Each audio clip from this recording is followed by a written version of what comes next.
నేను మీ బీడీల సంగమని మజ్జిగ పులుసు అంటాం మేము. కొందరు ఏమంటారో తెలీదు, నేను మట్టానికి మజ్జిగ పులుసు అంటాము. ఇంత పెరుగు తీసుకోవాలా, చిక్కగా ఉండాలి పెరుగు. ఈ పెరుగుకి ఒక ఎర్రగడ్డ, కొద్దిగా పచ్చెనగపప్పు, కరింపాకు, 3 ఎండుమిరపకాయలు, కొద్దిగా నూనె పోసుకోవాలా, పాలు వేసుకోవాలా. ఈ పచ్చెనగపప్పు, ఎండుమిరపకాయలు వేసుకోవాలా, ఎర్రగడ్డలు వేసుకోవాలా,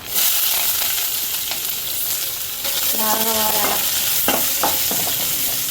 ఎండుమిరపకాయలు, పచ్చెనగపప్పు ఇవన్నీ వేగినాక, ఎర్రగడ్డ వేగినాక కరింపాకు వేయాల. ఒక 2 బాగా వేగినాక కొద్దిగా ఒక చెట్టుగా పులుసు పొడి,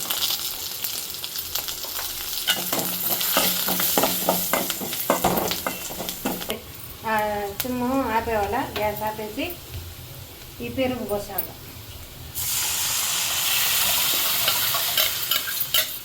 చూడండి ఇంత వేసుకోవాలి. ఉప్పు మళ్ళీ కావాలంటే వేసుకోవచ్చు, కొద్దిగా వేసుకున్నాం. అయితే పెరుగు పులుసు రెడీ.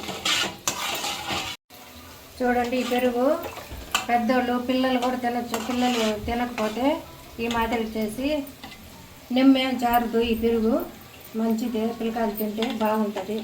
పిల్లకాయలు తింటారు ఈ మాదిరి చేస్తే. బాగా చూసి చేసుకుని చేయండి మీరు కూడా, బాగుంటుంది. చూడండి పెరుగన్నం, పెరుగు పులుసు అంటాం మేము. వీడియో చూసిన వాళ్ళకి ధన్యవాదాలండి.